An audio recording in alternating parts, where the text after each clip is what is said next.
Welcome back to the channel, everybody. We have a great collection of clips today. Before we get going, don't forget to click like or leave a comment to increase the odds of my future uploads showing up in your YouTube feed. But with all that out of the way, let's get after it. They always say warning comes before destruction. And if you know anything about biblical symbolism, bees don't just represent insects. They represent attack, pressure, judgment. And I say that to say this. Why are thousands of bees swarming people in Israel right now? You heard what I just said? I'm not talking about one or two bees. I'm talking about full swarms. Oh, you don't believe me, right? Look at this. Y'all don't see all these bees? Tell me what you think about that. Tell me why you think all those bees is there. I need you to turn to Isaiah verse 7:18. And the reason we're going there, because in Isaiah 7:18, it talks about discipline or warning from God. It says God calls swarms to come against a nation. And we can go down the rabbit holes of older superstitions. So now you're telling me in one of the most spiritually locations on earth, quote unquote, they suddenly have a swarm of bees. Either this is the most random natural event ever, or it's something that we won't understand until it's over. And here's the part that should make you uncomfortable. Historically, swarms has always been seen as warning. Just like I told you in the beginning. Not proof, not confirmation, but warnings. Now, I'm not telling you what to believe. I'm telling you what's being seen.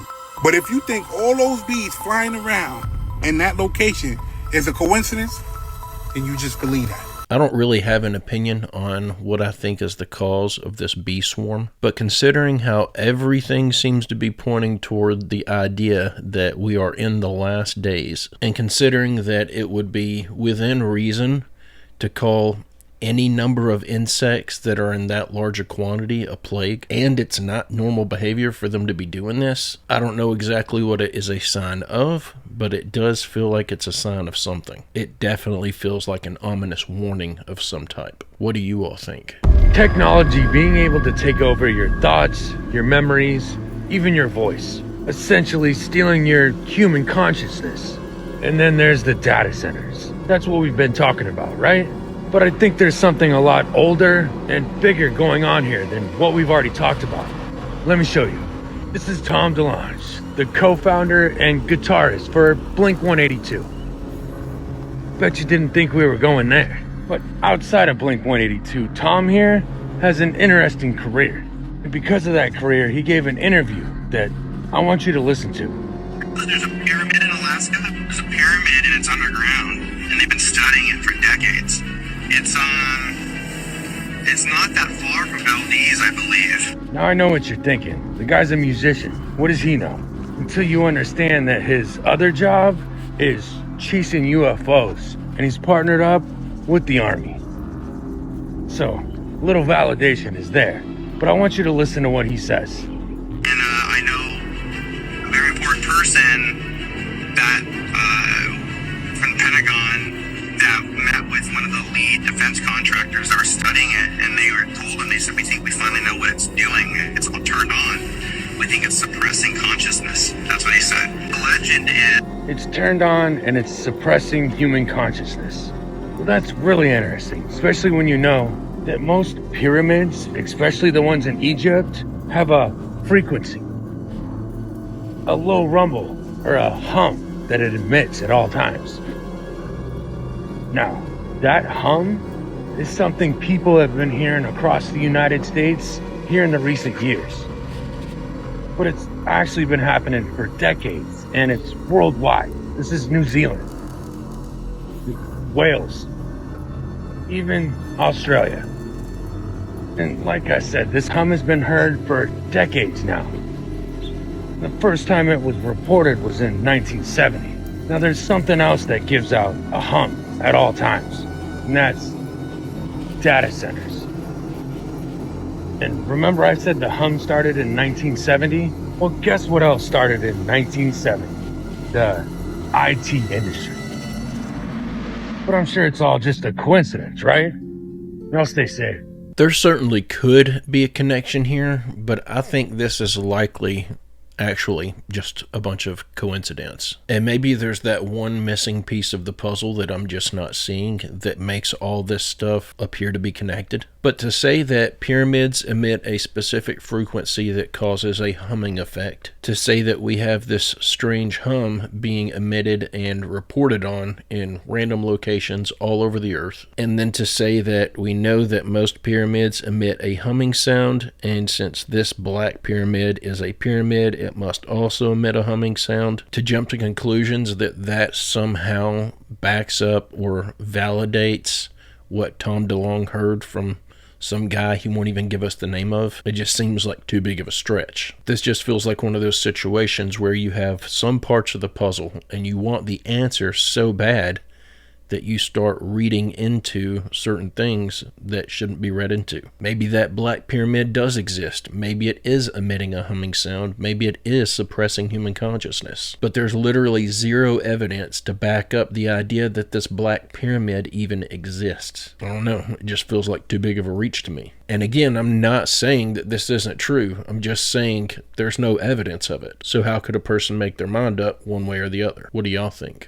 This is why you need to always bless your food. This is crazy. This mom and her daughter did this experiment where they took rice from the same pot, put it into 2 identical dishes, covered them up, and then she separates them right here so that the blessing would only be on one of the dishes. The daughter said a quick prayer, I bless this food in the name of Jesus, and then they took it into this room, put them on the same shelf, and by the way, that is a return vent, so there's no air blowing out of that vent, but they left them both there for about 9 days. Now here's what's crazy. At the end of the 9 days, you can see that one is way more moldy than the other one, and they expected, and I expected, and probably all of you would expect that this one that's way more moldy is the one that is not blessed, but actually that is the rice that was blessed. So they thought, well, that's really interesting. So they looked into it, what makes food go moldy, faster than another. And what they found is so amazing. They found that when food is organic, when it is more nutritious, that it will actually mold faster, have higher antioxidant levels, lower pesticide residues, and can contribute to a reduced risk of chronic diseases. So by blessing their food, it literally infused it with more organic matter and made it more nutritious. The Bible actually says that when you worship the Lord, His blessing will be on your food and water, and He will remove disease from among you. What an incredible God. It'd be really interesting to see an actual, official study done on this idea. And I don't know how y'all pray over your food, but anytime I do it, I usually use something along the lines of, Father, please bless this food for the nourishment of my body. And the Bible says, ask and you shall receive. God knows that we need certain nutrients to be able to survive and thrive. So I'd be interested to see if the words being used in the prayer have an impact on this. Like if someone just said a quick prayer and said, God, please bless this food for my consumption. And then if someone else did a more detailed prayer saying, God, please give me in this meal the nutrients that I need. I'm curious to know if the words being used would make a difference in how the food reacts. It's very interesting though. It kind of makes me want to do this experiment here at home. The new gas station scam. There are 2 of them going on with gas prices so high that I wanted to come on and tell you about real quick. You pull up, you pump your gas, you take the nozzle out, that's where it starts, where the meter keeps running until you end the transaction. You're like, no gas is coming out of the nozzle. Why do they keep charging me? And granted, it's probably just a few cents here and there, but think about how many people are getting gas every single day at every single station, and think about what they're making on that on our backs. Even as prices are so high, we shouldn't pay a penny more than we have to.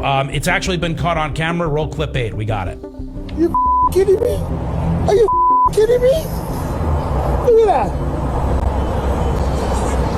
Who the is the guy? You'll notice at the beginning of the video, the meter reads 21 cents and then begins climbing. I don't have my finger on the pump at all. You hadn't started filling up at all? I had nothing. I had, I just literally went like this, and the numbers kept on rolling. I'm like, okay, maybe some gas is trickling out and it's accounting for it, right? So I didn't hear nothing. I slowly took the hose out of the car, and I'm like, wow, there's no gas, right? And the thing's still going. Crazy. And by the way, he's not the only one. There are videos from all over the place of this happening. You can see they hold the nozzle up and the meter keeps on ticking. So as soon as you are done, make sure that you get that nozzle right back on and end the transaction so that doesn't happen to you. But the other thing that's going on right now, with gas prices so high, we're really paying attention to this, but it's never okay. They're advertising a price, and then you're actually pumping the gas, and the numbers are flying by so fast that you don't realize they're actually even charging you more than they advertised. But there is a way to see if they're doing that. But you put the thing in, you're on your phone, who's paying attention? The numbers are flying, but that's happening too. I want to, do we have a clip of that? Yeah, clip number 9. There's gas in the nation right here. Mine says 4329. It's still really cheap down here compared to where we just came from. I don't want to make a massive deal out of this because I don't want people to harass a gas station employee or something. I put in a gallon and it's already charging me $5, so I think it's definitely more expensive. That's false advertising. Now on the little tag, on the little price tag that they have on these gas stations, it says all taxes included in the price. So that price should come out to the price that you're paying when it comes out to the pump. However, that's not how this shaked out. You just take the dollar and divide it by the gallon. It overcharged me by like 8 cents or 80 cents. This says it's 4329. Calculated out, it says 49321. When I was done pumping gasoline into my motorcycle, it came out to be much more expensive than it said on the pump. Yeah, so here's what you want to do, which is what I do every single time I fill up. It's a little annoying, but I have actually found it to be a bit of a game. Pump exactly 1 gallon. So literally just sit on the nozzle at the end and just pump 1 gallon and look at what the price is. The price on the pump should match what it says on the sign. And even in my experience, it doesn't always happen. Now, it's not always the gas station trying to trick you, although in some cases, maybe. Sometimes they haven't, gotten the weights and measures out there and they haven't been inspected lately, or maybe it's fallen out of whack. But either way, that's your money. So every time you go to the gas station now, I want you to picture this face. What a nightmare. Picture this face. I'm going to haunt your dreams. And I want you to pump 1 gallon. Exactly. Just sit there and just right at the end and look at the price to make sure that they are actually charging you the right amount. Because if you just pump it up, like we've always done, and lock it, and the numbers are flying, they could literally be charging you anything. I just wanted to throw this in here real quick because I've probably come across 50 videos or more in just the past 2 weeks where people are filming themselves standing at a gas pump and showing that the pump is not pumping out either the correct amount of gas or they're being severely overcharged for it. And one thing I've noticed, I haven't come across a single video yet of someone saying that they're being charged less than the advertised price. So yes, you could say at the very least that it is possible that every instance of this is just, like he said, the machine falling out of whack. That the gas station has no idea that their customers are being overcharged for their fuel. But when I've seen over 50 videos in the past couple of weeks showing this exact same issue, and when in not a single one of those videos has the price discrepancy actually favored the customer, that sounds a lot less like a coincidence and a lot more like an intentional scam. Like these gas stations are purposefully ripping people off. And I'm not making that claim. I just wanted everyone to know this is becoming quite an issue. So if you care about your money, you're going to want to hear this. So in Canada, TD Bank, Toronto Dominion, TD Bank, which is also in America, they have sent out notifications to Canadians. Basically what it's saying is they're switching to a fully digital system, okay? And you have to opt in or out. If you don't opt in, then you lose access to your bank account. You got to take your money out, go elsewhere. When you call and you ask, what is this? No one knows. Managers, tellers, all different types of staff. They don't fully understand it yet. What it is a central bank digital currency. Remember, nothing happens in America first. They test it in different countries, whether it's Europe or Canada or wherever. So with this said, you need to expect some changes coming in the coming months within this year. I'm guaranteeing that it's going to happen. What is it? It is a central bank digital currency where they can take your money, okay, and tell you what you can and cannot do with it. Oh, you want a second car? Sorry, it's bad for the environment. You already have a car. Oh, you want to buy a second home? oh, too bad, these people don't even have a home, you already have one or two. They're going to take control of your money. Oh, you want to shop here? Well, no, that's not going to happen. Oh, the money that you have, it's going to expire, so you need to spend it, right? Now, the good side to this is that they're probably going to helicopter people money, but that's also a bad thing. What I mean by that is they're going to literally give you money. A form of universal basic income is probably going to come in the coming years. But is that a good thing? Because again, in order to get it, you're going to need to opt into the new system. The new system basically makes you a slave to them. Whether you can spend your money and do what you want with it, they're going to tell you that this money can only be used here at these corporations. Okay, this money can only be used for this or that, and if you don't spend it, you lose it. They're going to have the ability to shut your bank account down like that, and there's nothing you can do about it. If you want to opt into the system, that's how it's going to work. Whether it's unconstitutional or not, you are going to have to sign an agreement that allows them to do this. This is the fear of a central bank digital currency. When you think about these big companies that come up, like Coinbase, Facebook, Google, Apple, Microsoft, in order to get into these companies in the early stages, before these companies went public, you had to be an accredited investor, meaning you had to have a certain amount of money and a certain amount of experience. And you can buy it after the big pump, right? Well, governments have realized that cryptocurrency is not going away. They're not going to be able to stop it, but they're going to try to stifle it. For you and I, the average person, they're going to tell us, well, listen, if you want to get into this system, you need to be an accredited investor. They can't stop you from doing that now because it's a decentralized system. But what they're going to do when they control your money through a CBDC is they're not going to allow that transaction to go through if you want to buy Bitcoin or Ethereum or Cardano or Solana or whatever it is that you're going to buy, XRP. Now, they kind of already did this with XRP. They've blacklisted it, and they've been trying to bring it to court and defeat it because they know it's a system that's going to change the world. I think that there's a Trojan horse behind it. But regardless, the point behind this is that they are going to take control of where and when you can spend your money. A lot more than what they did today. For taxes, as an example, right now, they have to rely on you, that you're going to listen to them to be a good peasant and pay your taxes. If you don't, right, they try to come after you. But again, there's only X amount of IRS agents and millions and millions and millions of people. Right? So it's not something that they can track as fast as they want and as well as they want. But if it's a central bank digital currency, they can just take your taxes out. They can literally take every transaction that you do, look at it, look where you're spending it, what you're doing with it. It's going to be a complete control. Now, my fear is that they're going to tell you you need to be an accredited investor to get into crypto. So it's going to be very hard for you to buy it, because when they decide to bring out this central bank digital currency and you have to opt into this new system where they control where you spend your money, you're not going to be able to go and buy Bitcoin or Ethereum or Cardano. They're going to stop you from doing it, and they're only going to allow the wealthy to do it because they are accredited investors. Same thing that they do with new stocks that come up. This is going to eliminate the little guy getting out of the rat race. Again, they do not want you to be educated. They do not want you to have money. They do not want you to be free, because the more free you are, the less control they have. The less money you have, the more money they have. It's a very simple concept. This central bank digital currency stuff is going to be a nightmare already as it is, with them having total control over everything that you're able to spend your money on. But once you opt into that system, there's no way out of it. If they control what you spend your money on, once it's a CBDC, then they literally control any and all ability you have to build your way out of their system. You want to start investing in stocks?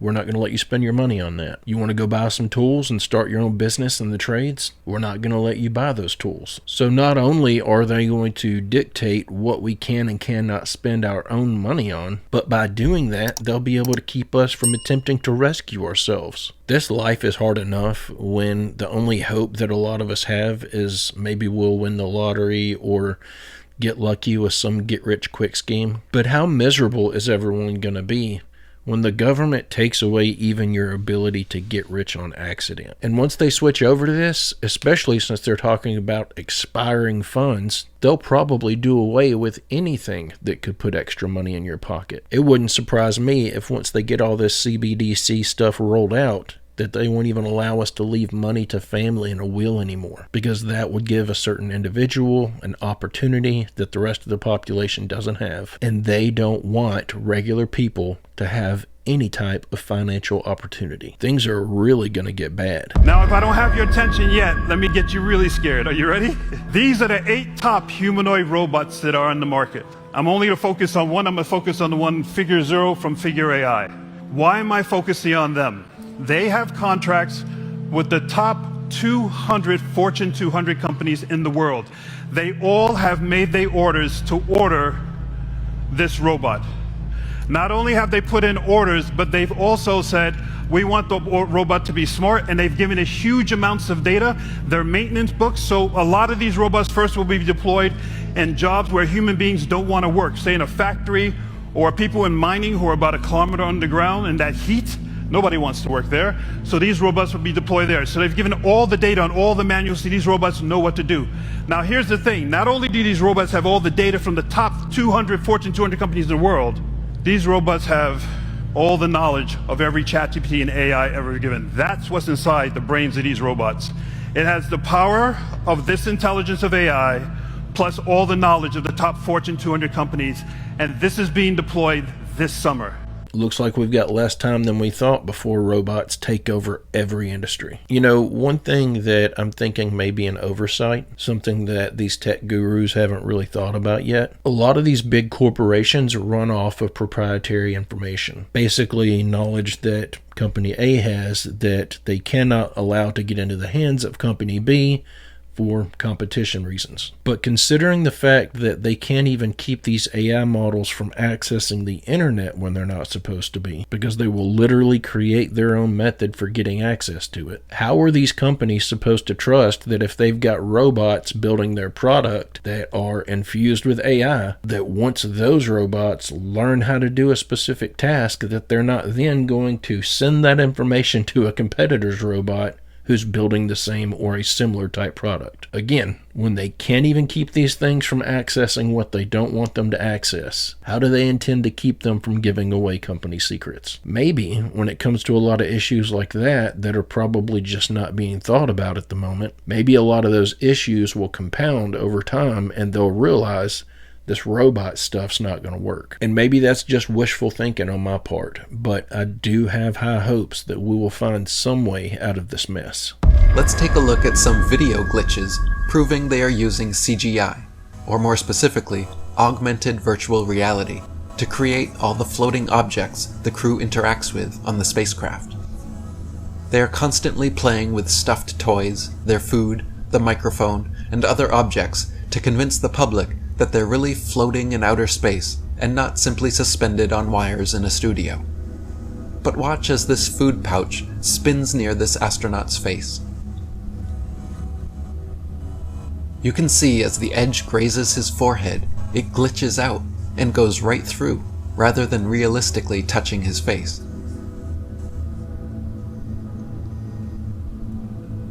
There is no change in direction of the pouch from hitting his head, and instead, it just continues floating right through, as if he wasn't there at all.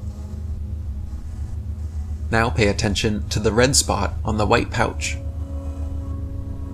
As the pouch spins around slowly, the red dot doesn't spin with the pouch. For several frames, you can see the red dot stay in exactly the same shape and space, not realistically moving and turning with the rest of the bag. Then, as the bag continues to turn, at one point, you can see the red dot just vanishes completely. For several turns, the bag continues spinning around, but the red dot is nowhere to be found.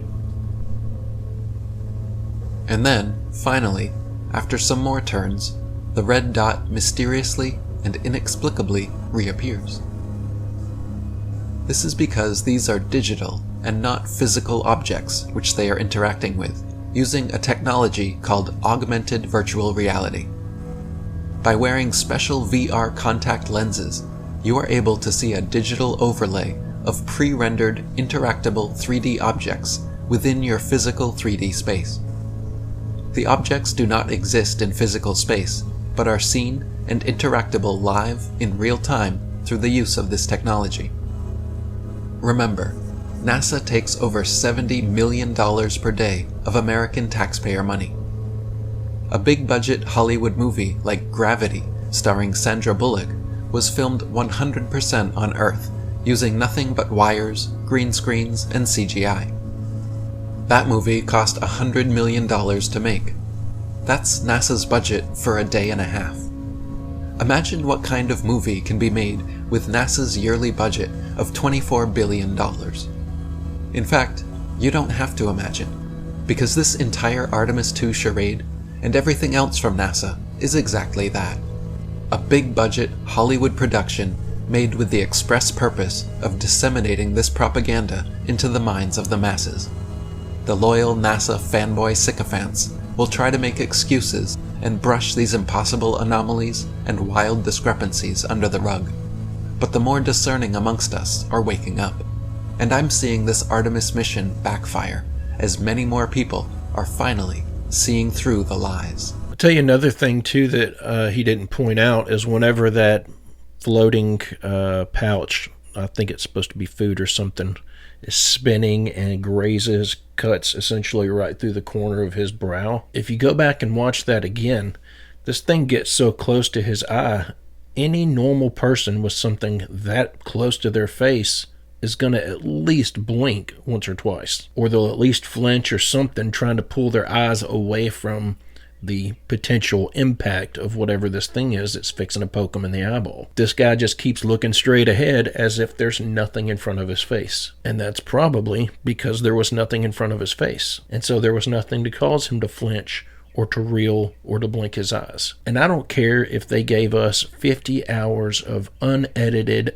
uncut video footage and we found this one discrepancy in it. That one discrepancy would be enough to call the entirety of that 50 hours of footage into question. But we didn't get anywhere near 50 hours of uncut, unedited footage. We got little clips here and there that are heavily edited, heavily spliced together with other clips, and in almost every single piece of footage they give us, there's something in it that just doesn't add up. And so, taking all of that into consideration, anyone who watches any of this footage sees these strange anomalies and doesn't question it, but just takes NASA at their word, I can't help but to assume that anyone who does that doesn't really care if they're being lied to. But it's hilarious how after all this time, they finally said we're going to send men back to the moon to shut all these flat earthers up. But all they've done is affirm everyone's suspicions and open the eyes of a lot of people who never questioned them to begin with. That's hilarious. But guys and gals, I'm going to go ahead and end the video right there. I hope you enjoyed these clips we watched together today. God willing, I'll be back soon with another one. I hope you come back to join me. Don't forget to leave a like and a comment if you want to increase the odds of my future uploads showing up in your feed. But just in case I don't see everyone again until Monday, I hope everyone has a great, safe, fantastic rest of your day, a phenomenal weekend,